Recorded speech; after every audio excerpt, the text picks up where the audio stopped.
Lah niki lak panjenenganipun Pak Lurah wau diamanahkan oleh panitia masyarakat pokoknya Pak Lurah kudu naik panggung terus joget apa nembang karo Mbak Lucy. Nah, mila to iki cobi ditawane penonton pareng apa mboten Pak Lurah jumeneng?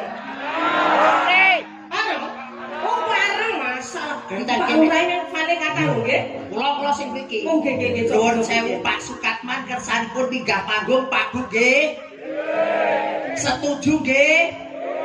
Kompak nggih. Jos tenan. Nggih, ning ya kuwi Pak Lurah pilihane loro. Yen ora nembang ngawer karo iki.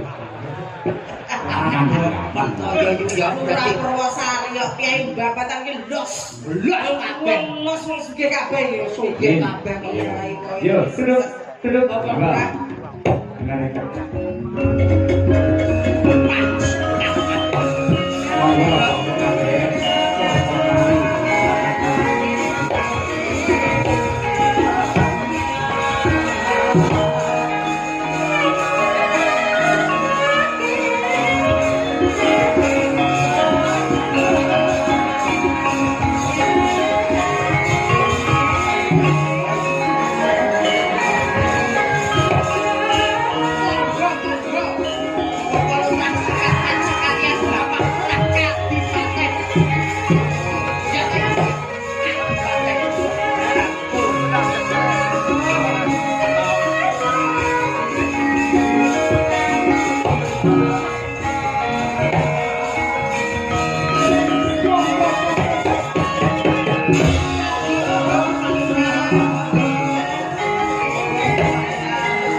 Niki musuh kula teng panggung niki. Iki Pak Lurah niki. Mbak Lurah pundi Mbak Yu? Mbak Lurah Kadipaten. Intel karo Bu Camat. Ngaturaken sugeng dalu bucange Ibu. Sampun dados badhe jenengan Pak. awet mau badhe ya. Bapak magrib bau kaosan Pak. Niku wae sanes kaos. Iya. Bojone repot ngurusi lho niku wau. Oh, jenengan ta sing ngendika mau Pak Lurah ngatur kaos coklat apa abu-abu ngono mau? Nah, niku kula panjenengan matur. Ning kesederhanane Pak Lurah ku untuk kemuliaan warga masyarakat Purwosari. Tapi leres estu luar biasa Pak Lurah. biasa. Nggih, nuwun sewu niku kula beto dekek. Nggih. Ketoke mangke boten nutut. Nek dipun lawan kalian bulusi kalian Gareng. Kula niki beto dekek.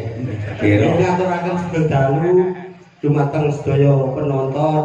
Nggih mugi-mugi wonten dalu menika dados palipur dumateng panjenengan sedaya. Pak Lurah nyuwun sewu. Malam ini niku sing mirsani ki enten 10.000 orang, tapi di YouTube juga ada 6.000 sekian. Niki sing rawuh channel 25 channel YouTube. Luar biasa sukses untuk Purwosari. Amin. Kagem salam kagem kanca-kanca teng mesakna wonten pundi YouTube mirsani wonten channel YouTube niki Mas Cahyo Kuntadi. Nami Jalan YouTube ki Cahyo Kuntadi channel. Salah. Iki oleh ra tau melu ngono. Kuntadi channel. Oh, Mas Kuntadi channel niki kanca-kanca saking Jawa Timur, Jawa Tengah tumblek-blek dipun kintuni salam 6.000 penonton. Nggih ngaturaken sugeng dalu dumateng penonton YouTube iki Cahyo Nggih. Kuntadi Channel. Mantap nggih. Mas Mbak Lurah. Pak Lurah niku lucu lho. Mun sewu. Kyai nipun seneng gojek. Terus santai. Lah kok ning desa ta? Pak Lurah bener dadi kepala desane sambene nopo? Nopo padahal aku namung wedhus Mas. Pinten wedhus nganten gangsal. Jalan sepi, mboten setir sedanten. Lah jare kula piyambak. Mas Cahyo. Wong bengi iki kok bintang tamune ya kewan. Kaya ingoni-ingoni kok ya wedhus. Kira-kira Pak Sumawan nanti yo melu-melu Pak Lurah. Lah aku yo kaget lho aku sik ning jeding kok. Cucuku wedhus kok. Mepet. Malah swibar Pak Mawan kok kono nek seminggu wedhusku meter kabeh. Ngapunten Pak Mawan. Pak Lurah, guyon Pak Lurah dikira mboten tenanan. Nggih, wek ketoke sing mburi iki kriya-kriya kadung ngomong ya gruweket dewe. Urung iki urung takon apa kok iki urung Wis dalu Mas Lurah. Sugeng dalu Mbak Lucy. Lah iki. Wong wedhen dadi lurah. Lah kok iso weden? Lah mujute ngejak aku kok, gak aku iki turu lho kok digeret. Lah mun sing kulino remuk niki. Berarti napa-napa. Lah aku ki kudu sing sabar Kampur. Aku sabar terus. Kudu sing sabar Pak Lurah dawuh ya kamu dan serikat dan budal. Campur ora sabar PKK udah joget. Oh iya ora Lurah sipur ya rene. Ibu-ibu PKK udah joget oh ya. Oke daster kabeh. Hiburan ya Mbak Lucy. Monggo dawuh napa? Alhamdulillah. Kula ngaturaken selamat kepada Desa Purwosari yang sudah menyelenggarakan kegiatan bersih desa. Mugi-mugi kanthi bersih desa Purwosari menika masyarakat saged ayam tentrem, sedaya ingkang dipun citakaken saged terjangkung, sedaya sukses, pinaringan rezeki ingkang kathah lan barokah. Amin amin ya rabbal Wonten Mbak Lucy. Nggih. Sayangnya kadipaten iki kelurahan, dadi ora iso ngene iki Mbak Lucy. Jane buwing ya. Ya dek wayangan Climen Mbak Lucy ngono. Dalange kanca lurah dhewe dadi ya Dalange kanca lurah dhewe dina tamu ya kancane dhewe. lah piye tah kowe ndek kanca yo ngono kuwi ya. Ngene ya luar biasa sekelas kelurahan lho Pak Dalang. Sekelas kelurahan ki iso wayangan iku pun kondange ra umum. Nggih. Lek desa niku mau wayangan iki nggih luar biasa karena sudah bisa ada adegan dana desa. Laras nggih. Lajeng ing badhe nyekap sinten? Jane karo Mbah Lurah Purwosari nggih. Napa kamu Aja kecane ngono. Lah dia wis latihan. Ya malah tukaran. Dembel latihan ora. Ora wae. Lah ora wae. Kaya cemplek kecepet Lulus.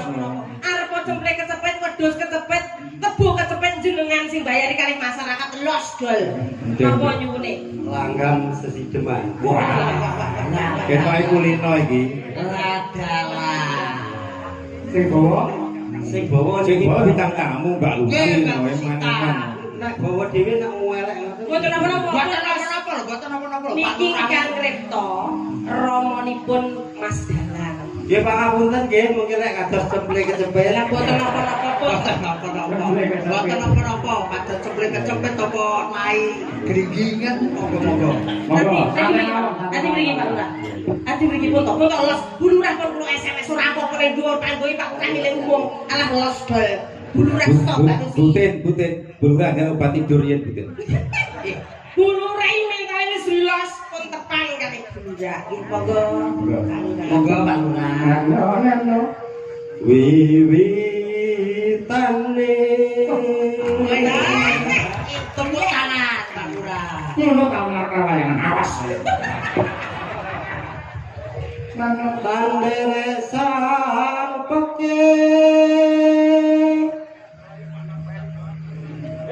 Rio bagus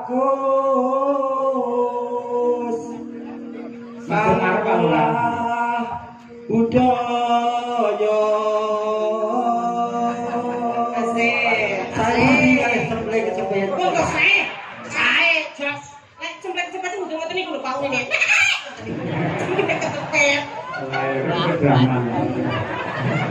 sowan menyang kutha gedhe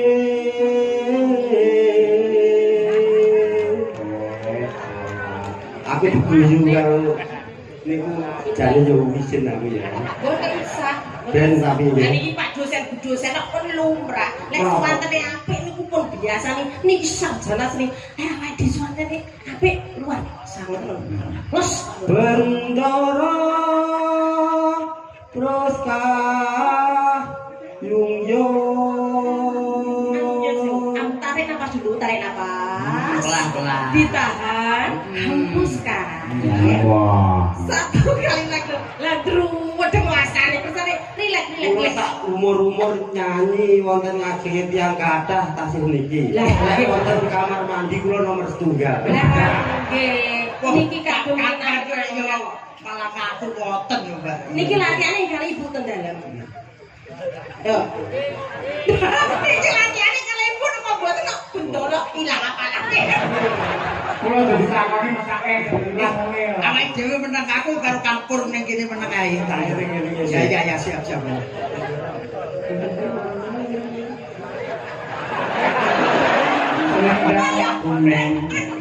Selendang kuning Wong sing parayo tunggal saking bukit. Aku yo lali to Pak Urip kaya pinter. Pak Lurah, niku kok terus ono niku. Boten jane kesukaan kaya aku wae. Oh, sabar kula betengi nek keten pun mboten sadredeg. Ampun teng mriku Bu Lurah ijan bejo tenan kagungan garwa Pak Bapak iki Mas. Piye jujur tenan lho, mangkane tak blosone bendoro ampun niku ampun. Duanya ampun sanes niku. Lho wong jujur apa padha Niki lali tenan terusé napa niku. Swara kurang permono ing wasesa rungro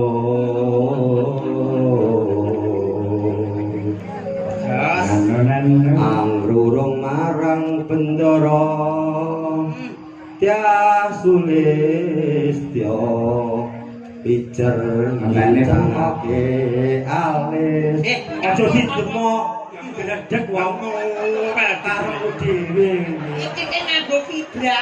Beda le, Mbak. Kesi vibrane di sini. Lah ya vibrasine kudune ning kene lembang terus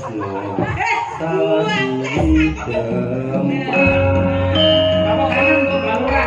Tangan, Mbak Lurah. Sali.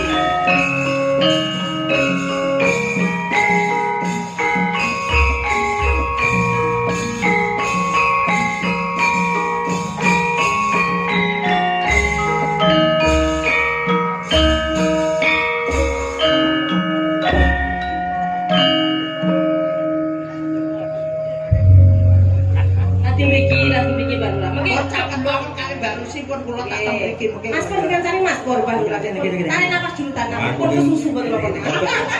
Untuk mepet ra apa-apa lho, Pak. Kersane rileks, Sing nganggapi jenengan, Mbak. Mboten mepet ra apa-apa. Ireng matayuban Mas, kersane ra dirileks niki. Iki masak lurah karo lurah kok iso luwe kere-keran. Kan iki bolong kene yo Mas Purwi.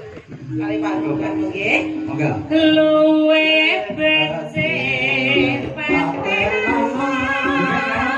Iki Mbak Lurah niki nggih sae jogete Mas.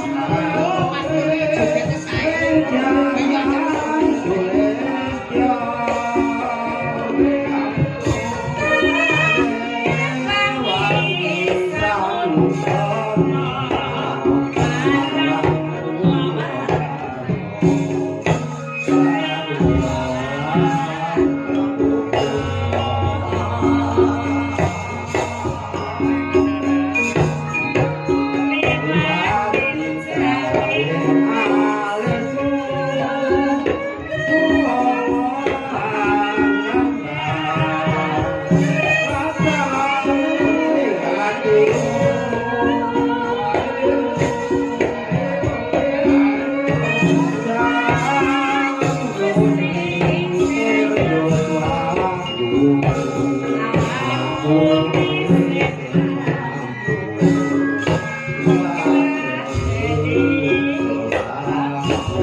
Mbah Lurah Purwosari luar biasa.